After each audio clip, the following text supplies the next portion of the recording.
Hello everyone, welcome back, and today, because everyone is determined to turn this channel into a creepypasta channel, we're going to read a spooky creepypasta at the request of Dingo the Wolf.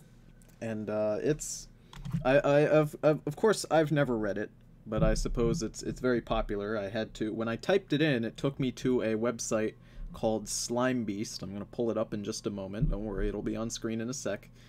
And it's strangely enough, this is not on, this isn't on, well, I'm sure it is on, like, Creepypasta Wiki and all that shit, but the first hit was for this forum post, which I'm assuming is the original, Tony, can you be my waifu? Anybody, anything can be a waifu, that's up to you, that's not up to me. But, this thing is from 2013, so it's pretty old.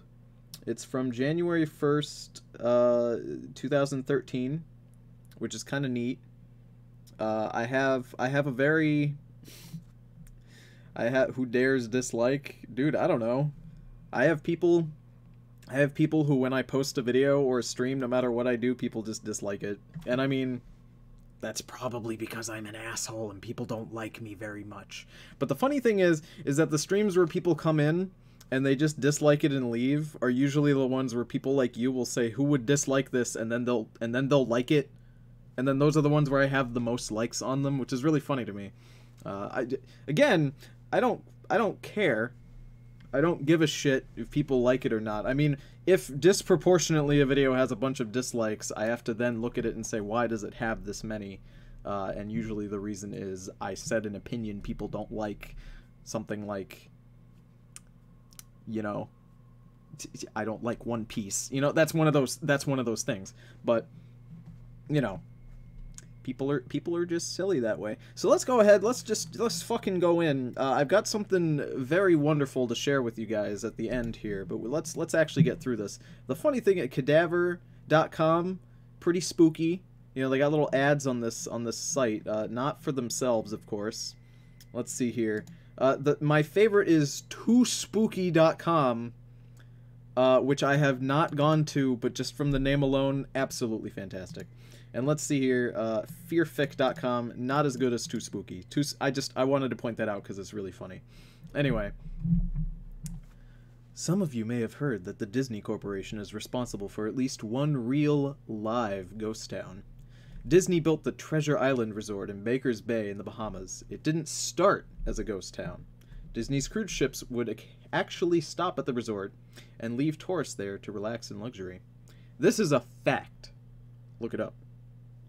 Well, he's telling us to do it. We might as well. Treasure Island Resort.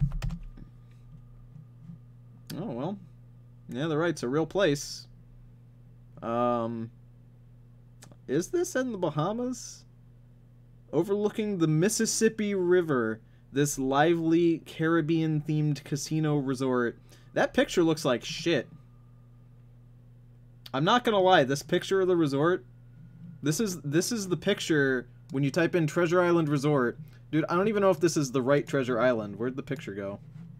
It's gone. That looks like shit. Is this the ghost town? This is what I like to imagine. Okay, this is what I'm imagining the ghost town looks like. This is good.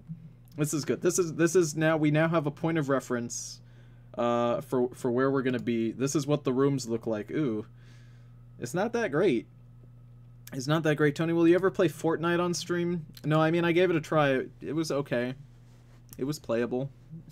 It didn't keep me engaged. Let's see here. Disney blew $30 million on the place. Yes, $30 million, which, that sounds like a big number, because it is a big number. But it's not a big number when you consider it's Disney money. And Disney, much like Blizzard Entertainment, basically has a limitless amount of money. So that's not really, it's not that impressive when you think about it. But I mean, 30 million is a lot. It's a lot. It's a lot. Then they abandoned it. Disney blamed the shallow waters, too shallow for their ships to safely operate, and there was even blame cast on the workers, saying that since they were from the Bahamas, they were too lazy to work a regular schedule.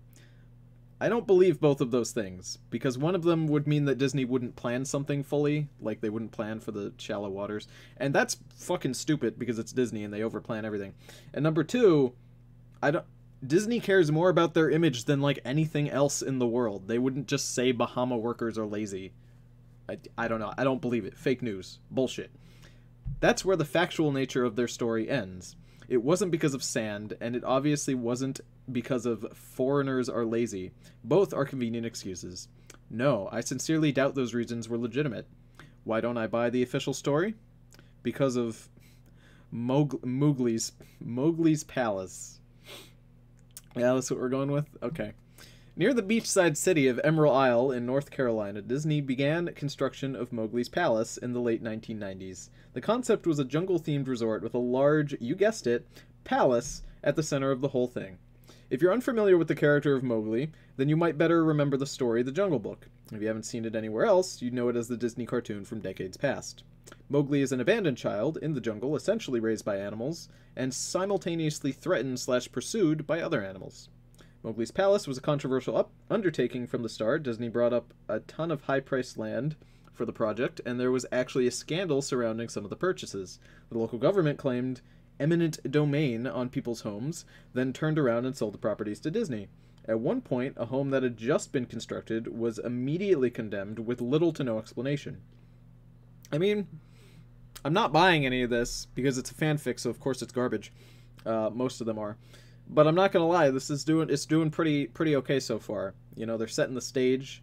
You know, they're giving us some background before we get into the spooks, and that's good. You know, they're not just jumping straight in where it's like, I woke up today and went to a yard sale, and then there was Walt Disney's disembodied penis frozen in a solid black disc of DVDs of Bubsy 4D. You know, like, it's not, you know, we're not just jumping into straight garbage. But let's see here. The land grabbed by the government was supposedly for some fictional highway project. Knowing full well what was going on, people started calling it Mickey Mouse Highway. Then there was the concept art. A group of stuffed shirts from Disney Co. actually held a city meeting. They intended to sell everyone and how lucrative this project was going to be for everyone. When they showed the concept art, this gigantic Indian palace surrounded by jungle, staffed with men and women in loincloths and tribal gear, well, suffice to say, everyone flipped their shit. We're talking about a large Indian palace, jungle, and loincloths, not only the center of a relatively wealthy area, but also a somewhat xenophobic area of the southern United States. It was a questionable mix at that point in history. I mean, it's fucking Disney. No one's gonna tell them no. No one's gonna look at Disney and be like, nah guys, you can't put the Jungle Book in our town. We don't want money. We don't like the concept of tourism. That's just fucking stupid. Why ain't we reading Jeff the Killer? We already read Jeff the Killer, my guy. Where have you been? Let's see here. One member of the crowd tried to storm the stage, but he was quickly subdued by security after he managed to break one of the presentation boards over his knee. Disney took that community and essentially broke it over its knee as well. The houses were razed, the land was cleared, and there wasn't a damned thing anyone could do about it. Local TV and newspapers were against the resort at the beginning, but some insane connection between Disney's media holding and the local venues came into play, and their opinions turned on a dime. So anyway, Treasure Island, the Bahamas. Oh, let's take a sippy. Water. Disney sunk those millions in and then split. The same thing happened with Mowgli's Palace.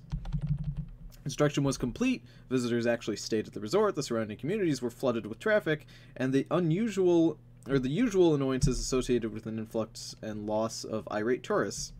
Then it all stopped. Disney shut it down and nobody knew what the hell to think. But they were pretty happy about it. Disney's loss was pretty hilarious and wonderful to a large group of folks who didn't want this in the first place. I honestly didn't give the place another thought since hearing it closed down over a decade ago. I live maybe 4 hours from Emerald Isle, so really I only heard the rumblings and didn't experience any of it firsthand. Then I read this article from someone who explored the Treasure Island Resort and posted a whole blog about all the crazy shit he found there. Stuff just left behind. Things smashed, defaced, probably ruined by the disgruntled former employees who had lost their jobs. Hell, the locals from all around probably had a hand in wrecking that place. People there felt just as angry about Treasure Island as folks here did about Mowgli's palace. Plus, there were rumors that Disney had released their aquarium stock into the local waters when they closed, including sharks. Who wouldn't want to take a few swings at some merchandise after that? Well, what I'm getting at is this blog about Treasure Island got me thinking. Even though many years had passed since its closing, I figured it might be cool to do some urban exploration at Mowgli's palace. Take some photos, write about my experience, and probably see if there was anything I could take home as a memento. I'm not going to say I wasted no time in getting there, because honestly it took me another year after I first found that Treasure Island article to get around to getting up to Emerald Isle. Over the course of a year, I did a lot of research on the palace resort, or rather, I tried to. This is a lot of setup. They're really trying really hard to get me engrossed in the world here. If only they didn't pick something so memorable as Disney, you know? Because I just don't believe half of it, but that's okay. We'll suspend our disbelief just enough so that we can maybe attempt to get spooked here. But it's not poorly written. It's not poorly written at all. Daddy, are you proud of me? I'm proud of all my children, even the worst ones. You know who you are. You know what's even scarier? Bubsy's 60. That's true. Have you ever thought about reading Happy Appy? No, I don't read fan fiction for fun. I don't do that anymore. I haven't done that since I was very young. All of the things that I read here on the channel are requested by you guys on the Patreon, and occasionally, you know, a few times a year, I'd say I will occasionally just ask everybody in my Discord, you know, someone send me a fanfic, and if I like it, I'll look at it. If I'm in a mood for like a very particular stream, like if it's like 4 a.m. in the morning and I want to stream some Johnny Test Vor fanfic, sometimes I'll straight up just request that at like 4 a.m. When is Pal Comics releasing a creepypasta comic? I thought they already did. I'm not even making a joke. Didn't they do that? Is that not a thing? Is that not a thing that they did? I don't even know. You know what's funny about this? Fuck, what's it called? Okay, so there's a place in my state here of Connecticut, not too far from my house, maybe 45 minutes away. And it's called Holy Land. And I don't know all that much about it, but it is, if I recall, it was a theme park based around, you know, the Bible and Christianity and all that shit. And it was shut down, of course. It was, or abandoned, I guess would be. I don't think it was shut down, you know, maliciously, but it was abandoned. And the funny thing about it is that you can still see all the shit that's there, because there's like a little church, and you know, nobody owns it. Actually, somebody might. I think somebody bought it like last year, but there's a little church right next to it with a bunch of nuns there, and if people want to explore the grounds, you know, usually you just ask the nuns and they'll let you in. Or you could just sneak in. But you can see it. It was built on a huge, like, hill mountain thing that overlooks, like, a main road and a main residential area, and you know, residential on one side, and the other side is like a huge fucking mall, right? And if you're driving up to the mall or driving up to your house in the suburbs or even on the highway there, you can see this ginormous cross. I mean, there's crosses fucking everywhere there, but they had this huge fucking cross, and it said, like, Holy Land under it. And you can still see it from there. It's really neat. I think, actually, they use Holy Land during 4th of July to shoot things off. I mean, we're talking about, like, abandoned, you know, places. That's a pretty cool place. A lot of people who don't know shit about anything, who complain about where they're living just because they don't want to take the time to learn about it. People who complain about where they're living and want to go other places because they don't, not because they want to explore, but because they hate where they are probably just too fucking lazy to look up, you know, things in their area. People who complain about being here are fucking morons, probably because they don't understand spooky shit. Connecticut has tons of spooky shit. We've got the Warren, you know, fucking the Warren Museum, which is temporarily out of commission. We've got Holy Land that you can explore. There's tons of fucking abandoned, you know, asylums that you can look into here. People are just dumb. It's just dumb. But let's see here. Naturally, no official Disney site or resource made any mention of the place. That had been scrubbed clean. Even odder, however, was that nobody before myself had apparently thought to blog about the place or even post a photo. None of the local TV or newspaper sites had one word about the place, though that was to be expected since they had all swung Disney's way. They wouldn't be out there laundering their embarrassment, you know? Lauding? I think he meant lording. Lauding works too, I guess. Lording would have sounded better. I don't think lording's the right word, though. Recently, I learned that the corporations can actually ask Google, for example, to remove links from search results, basically for no good reason. Looking back, it's probably not that nobody spoke of the resort, but rather their words were made inaccessible. So in the end, I could barely find the place. All I had to go on was an old as hell map I'd received in the mail back in the 90s. It was a promotional item sent out to people who had recently been to Disney World, and I guess, since I had been there in the late 80s, that was recent. Oh, excuse me. I didn't really intend to hang on to it. It just got shoved in with my books and comics from my childhood. I'd only remembered it months into my research, and even then it took me another few weeks to locate the storage bin my parents had shoved all of it into. But I did find it. Locals were no help, as most were transplants who had moved in from the beach in recent years, or old residents who just sneered at me and made rude gestures the second I mentioned to say, "Where can I find Mowgli's?" The drive took me through the inordinately long corridor of overgrowth, tropical plants that had run rampant and overpopulated the area mixed with the native species of flora that had actually belonged there and had tried to reclaim the land. I was in awe when I reached the front gates of the resort, tremendous monolithic wooden gates whose supports to either side didn't look like they must have been cut from giant sequoias. The gate itself had been gouged in several places by woodpeckers and eaten away at the base by burrowing insects.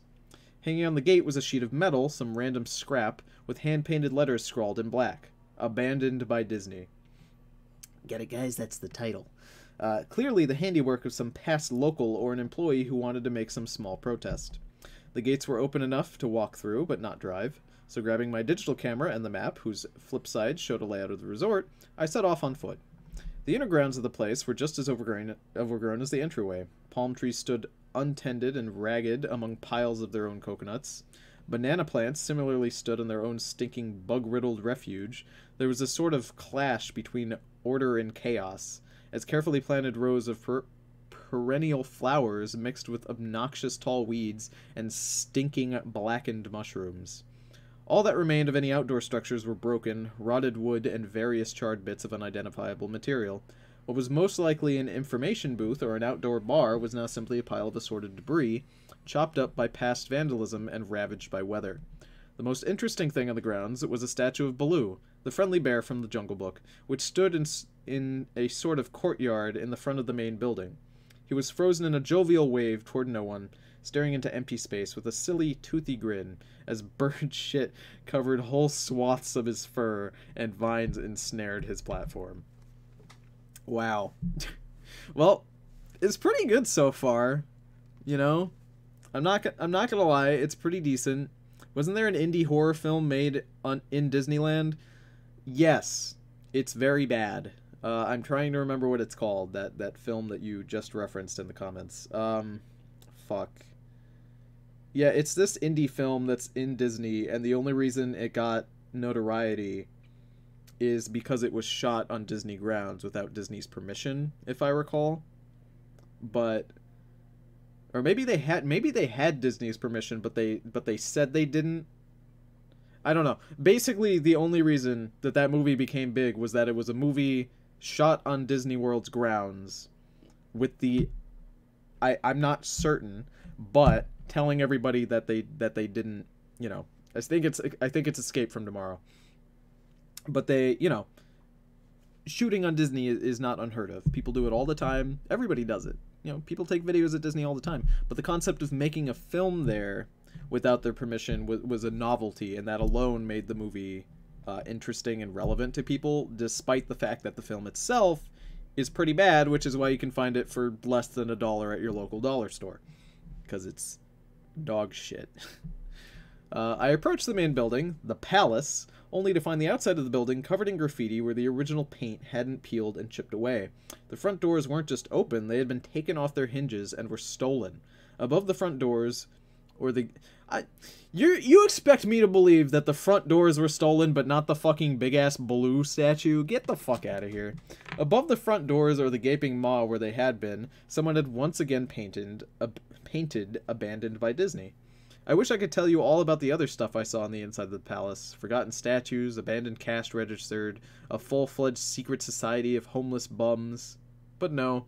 The inside of the building was so stark, so bare, that I actually think people had stolen the molding off the walls. Anything that was too big to steal, counters, desks, giant fake trees, they were all resting amid the empty echo chamber that amplified my every step like a slow rat-a-tat of a machine gun.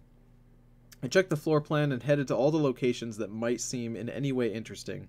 The kitchen was, as you had imagined, an industrial prep area with all the appliances in space, no expenses spared. Every glass surface was broken, every door knocked off its hinges, every metal surface kicked and dented. The entire place smelled like very old piss.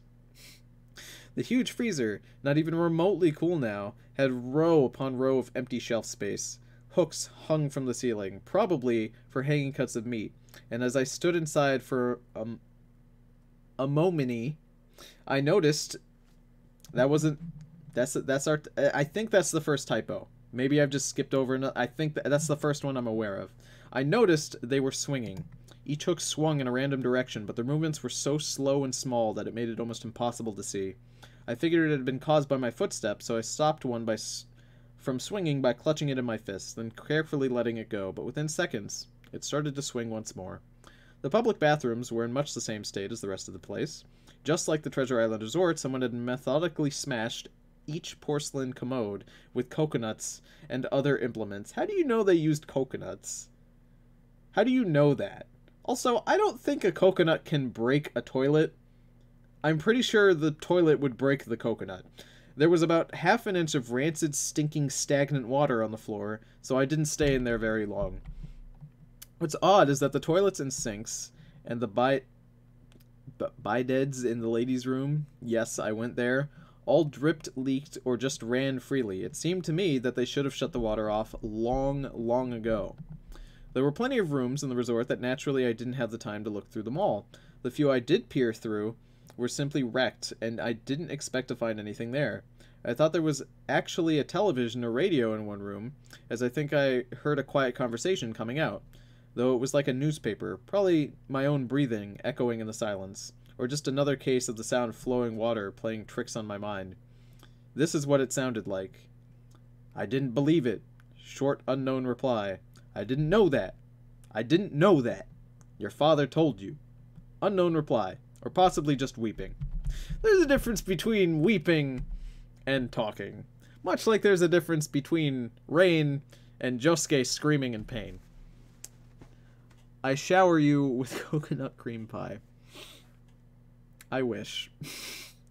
I don't like coconut very much. At all, actually. Coconut water is fucking nasty. It's so bad. I've had fresh coconut water from amazing Puerto Rican palm trees, and fuck me, is coconut water just fucking gross. I don't like it. Doesn't this creepypasta have like a weird-ass sequel involving Mickey Mouse gas masks, which actually exists? That makes sense, I guess. Reminds me of that one Five Nights at Freddy's Disney fan game. Ooh, jeez. It's just the rain. Oh my god. I see bananas when I look in your eye. Are you... Why are we reading this? Why aren't we just watching episodes of Donkey Kong Country? I'm pretty sure that you can watch all of Donkey Kong Country on YouTube for free. If I recall, a couple of years ago, someone bought all of the... Or maybe it was the studio themselves. They just... someone either bought the rights to it, or the studio themselves just put it up on YouTube for free. Because they're fucking cool that way. Oh my god, we watched the Donkey Kong Country cartoon on stream once, didn't we? I think we did. I'm pretty sure we did once. I know, that sounds ridiculous. I'm just telling you what I experienced. Why I thought there might have been something running in that room, or worse, some vagrants who had holed up there and probably would have knifed me. At the front doors of the palace again, I figured I hadn't found anything of note, and had wasted the trip up. See, also, one other thing, if you ever go urban exploring, bring people with you, so you don't... Like, usually these places are falling apart. If something falls on you, you're just trapped and you're gonna die. So, like, bring a friend, probably. Just do it. We watched the OP during a stream. Ah, understandable. I get what I'm picking up what you're putting down. Also, is there going to be a stream tonight? Well, if you haven't been in my Discord, I have a new schedule Let's see, what time is it now? It's 3:25, which means Nightbot in 5 minutes should be telling us all about my website and all my links so that you guys can, you know, stay up to date with me. But if you guys go onto my website, I've got a schedule, which has now been made, taking my new work schedule into account. So basically everything gets streamed at 3 p.m. now. But we might do another stream after this. We might, just for funsies. I haven't decided. But we might. We'll see. As I looked out the door, I noticed something interesting in the courtyard that I had apparently missed. Something that would give me at least one thing to show for all my trouble, even if it was just a photograph. There was a lifelike statue of a python, maybe 50 feet long, coiled up and sunning itself on a pedestal right in the center of the area. It was almost time for the sun to start setting, so the light fell onto the object in the perfect way for a photograph. I approached the python and snapped a photo. Then I stood on my toes and snapped another. I moved closer again to get the detail on its face. Slowly, casually, the python lifted its head, looked directly into my eyes, turned, and slithered off the pedestal across the grass and into the trees. All 50 feet of it. Its head long disappearing into the woods before its tail even left the sunning spot. Disney had released all their exotic animals onto the grounds. Right there on my floor plan map was the reptile house. I should have known. I'd read about the sharks at the Treasure Island, and I should have known they'd done this. I was dumbfounded, just utterly stupefied. My mouth must have been hanging open for the longest time before I came back down to earth and snapped it shut. I blinked a few times and backed away from where the snake had been, back towards the palace. Even though it was totally gone, it still wasn't taking any chances and backed my way into the building. It took a few deep breaths. It took a few deep breaths and slapped its own face to get myself right in the head again after that. I looked for a place to sit down, as my legs were feeling a bit like jelly at this point. Of course, there was no place to sit down unless I wanted to recline in the broken glass and dead leaf carpet or haul myself onto a desk of questionable reliability. I had seen some stairs near the palace's lobby and decided to have a seat there until I felt better. The staircase was far enough from the front of the building to be relatively clean, save for the startling accumulation of dust. I pulled a wedge of metal off of the wall, once again painted with the abandoned by Disney motto I'd become accustomed to. I placed the wedge on the stairs and sat on it to keep at least somewhat clean. The stairway led downward below ground level. Using my camera flash as a sort of improvised flashlight, I could see that the staircase ended in the metal mesh down with a padlock. A sign on the door, a real sign, read, "Mascots only. Thank you." This perked up my spirits a little bit, for two reasons. One, a mascots only area would definitely have some interesting stuff back in the day. Two, the padlock was still in place. Nobody had gone down there. Not the vandals, not the looters, nobody. This was the one place I could actually explore and perhaps, Lucky, I know, don't be upset, and perhaps find something interesting to photograph or wantonly steal. I had come to the palace essentially agreeing with myself that it was okay to take anything I wanted because, hey, it's abandoned. That's true. That's true. You can do that, basically. That's looters, squatters' rights. But, he keeps saying that he can't get a good picture, but, like, he describes this big Baloo statue, he describes this palace. Like, all of this shit is worth taking pictures of. At this point, he's just bullshitting me. There's another sequel to this called Suggestion Box, and I think that one's really good. I don't actually know if this one's supposed to be bad, but Lucky was abandoned by Disney. It's too spooky for my pup. Everything is too spooky for Lucky. He's afraid of fucking everything. It didn't take much to bust the lock. Well, actually, that's wrong. It didn't take too much to bust the metal plate on the wall that the padlock was hooked to. Time and decay had done most of the work for me, and I was able to bend the metal plate enough to pull the screws out of the wall, something nobody else had apparently thought of or hadn't been able to do at the time. The mascots only area was startling and very welcoming change from the rest of the building I'd seen. For one, every second or third fluorescent light overhead was illuminated, even though they flickered and faded randomly. Also, nothing had been stolen or broken, even if aged and exposed were definitely taking their toll. Ugh. Got one of those itches. Today, tables had notepads and pens. There were clocks, even a punch-in clock on the wall, complete with filled-out time cards. Chairs were scattered around, and there was even a small break room with an old, static-filled television and long rotting-out food and drink on the counters. It was like one of those post-apocalyptic movies where everything is left in the state of evacuation. As I walked the maze-like sub-basement hallways of the mascots-only area, the sights just became more and more interesting. As I went further, the desks and tables were knocked over, paper scattered, and almost melding with the damp floor. And a large carpet of mold was slowly overtaking the real rotting crimson floor. Thought I heard Lucky pop down here, but then he didn't. Always the static TV. I know, right? I know, right?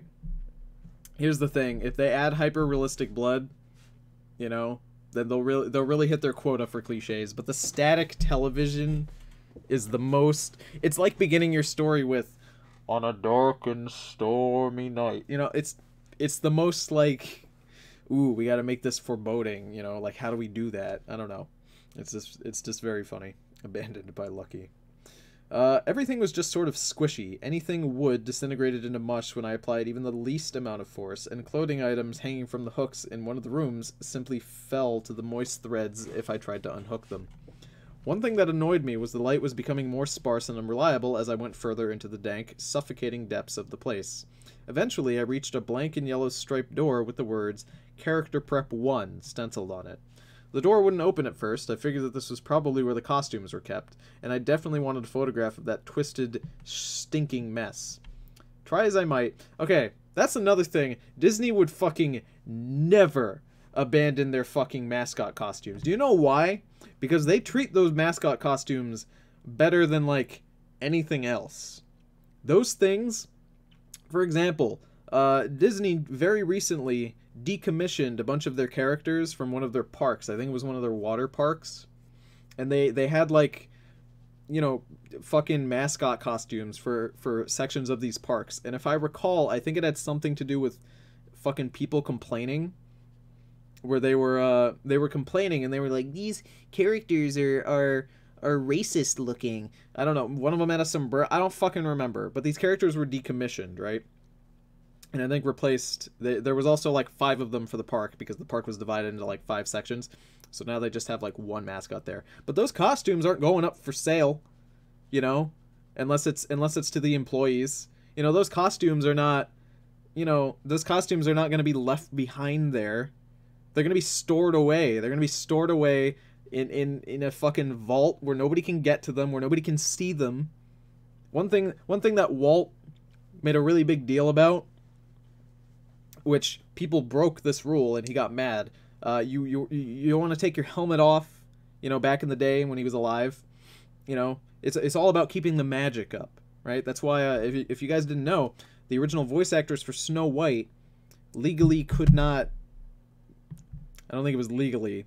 I think maybe it was in her contract, but even after the contract expired, she couldn't do shit. She couldn't actually voice act like anything else. And she couldn't, like, appear in a place where people could hear her voice, you know, like on, like, television or radio. And the reason for that was because Walt didn't want the illusion of her, of who Snow White was to be broken. You know, he didn't want kids to be like, Snow White is my mom. You know, like, they don't want people to know that it's a person and not Snow White, you know? So no fucking way would they leave these costumes behind. Absolutely not. Absolutely not would they do that. You're losing me here. You're losing me here, boy. This is bullshit. What's your fucking name?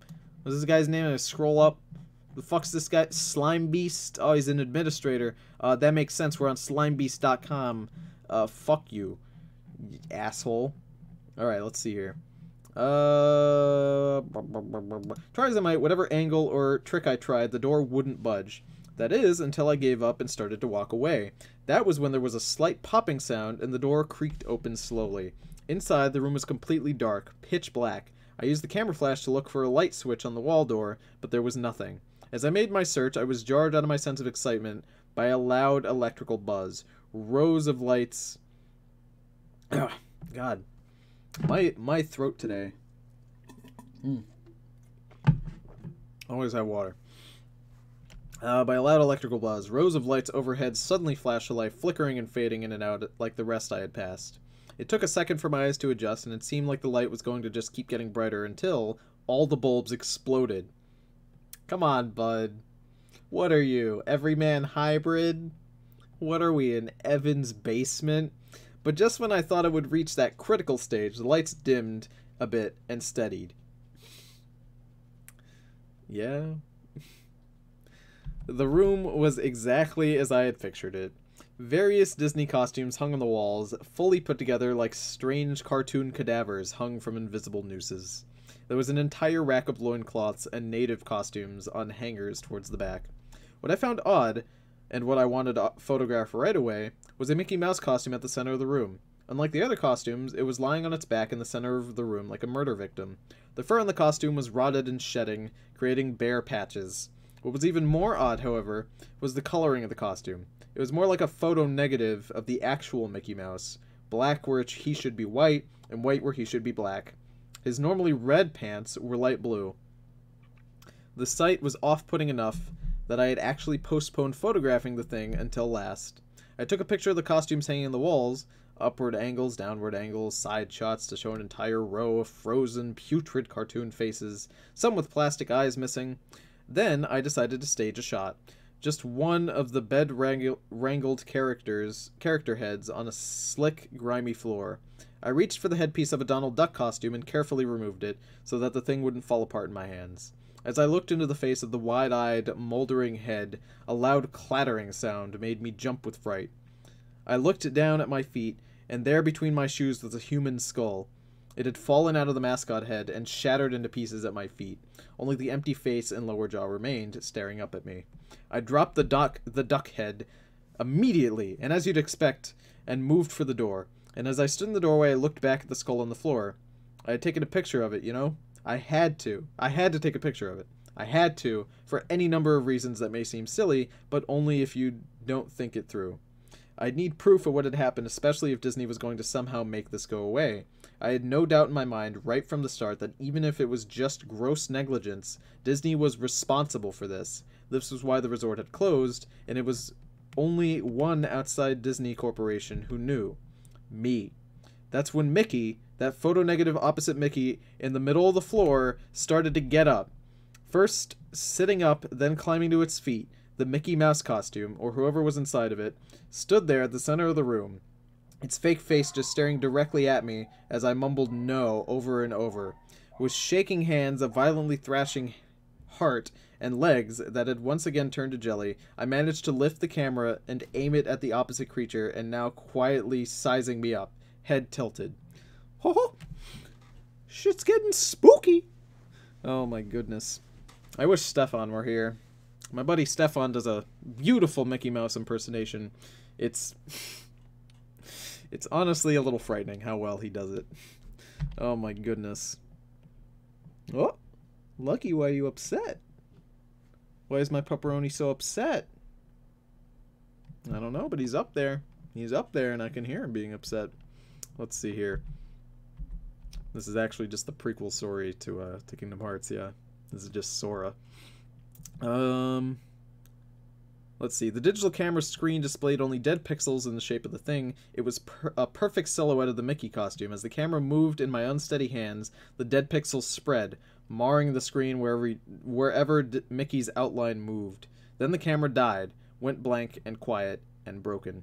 I raised my eyes once again to the Mickey Mouse costume. "Hey," it said in a hushed, perverted but slightly executed Mickey Mouse voice.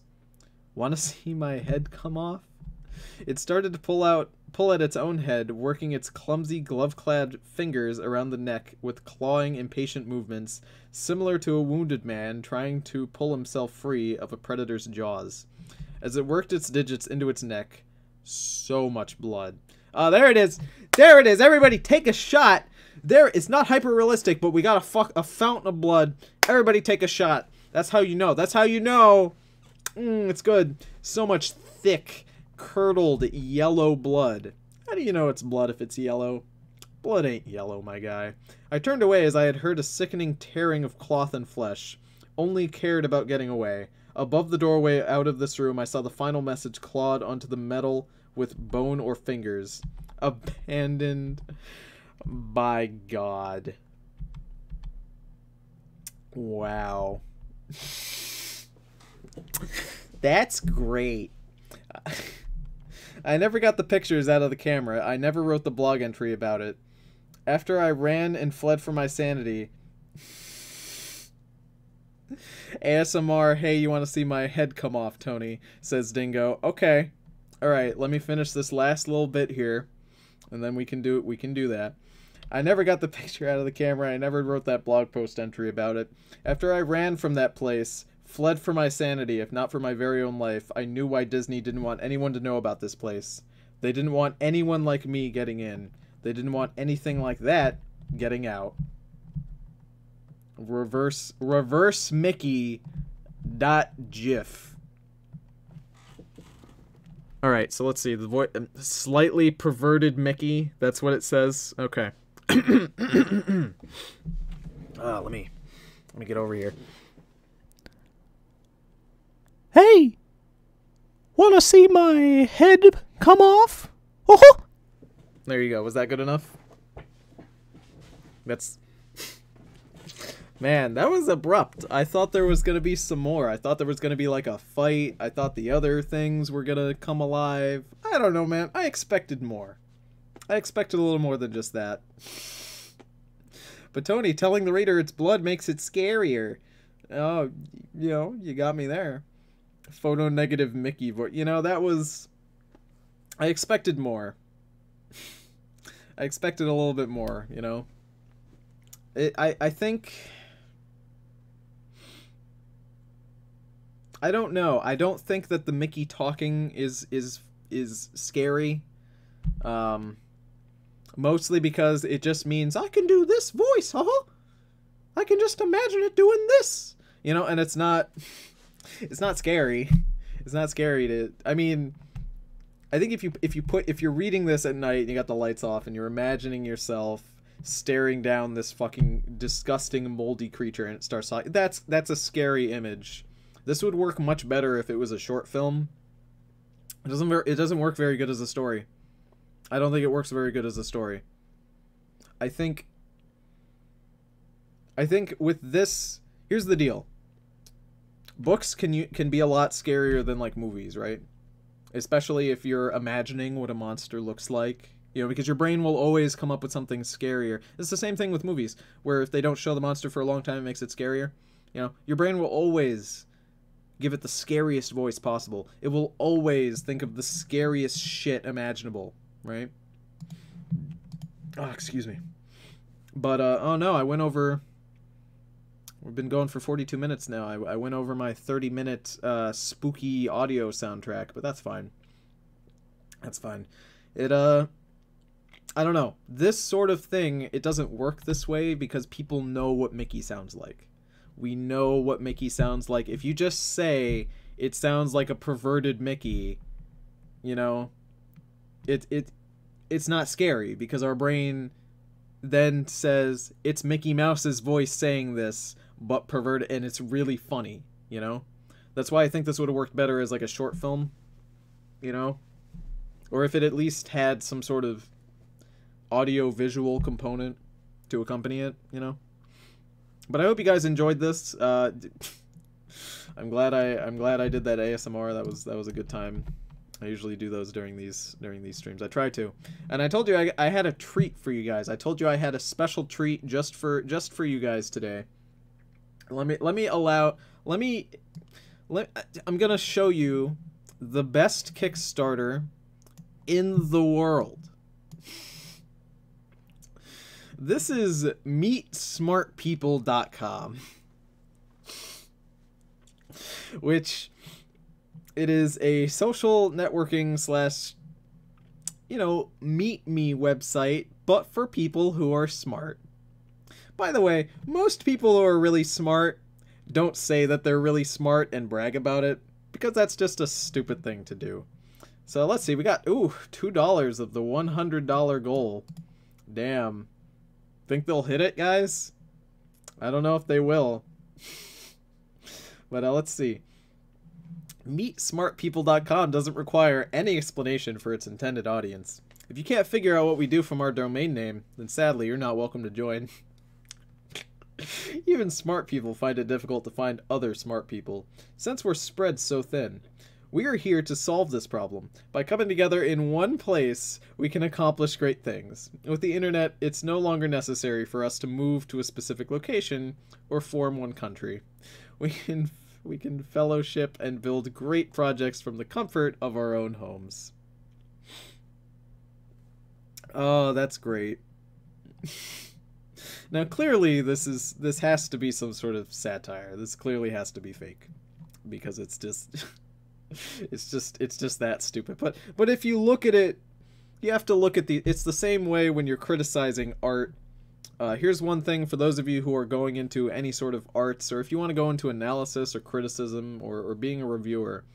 When you are looking at a piece of art, something someone has made, or an idea, everything that you have to think to yourself, did they do this on purpose?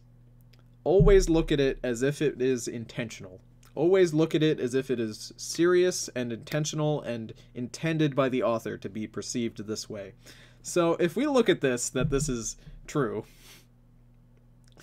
it's hilarious. Let's look at their shit here. To be fair, you have to have a very high IQ to understand this Kickstarter. That's true. Don't worry, I'm going to give you guys a secret sneak peek. Well, not a sneak peek, but I'll regale you with the tale about this. Personalized thank you email message. Personalized thank you email message. It says the same shit.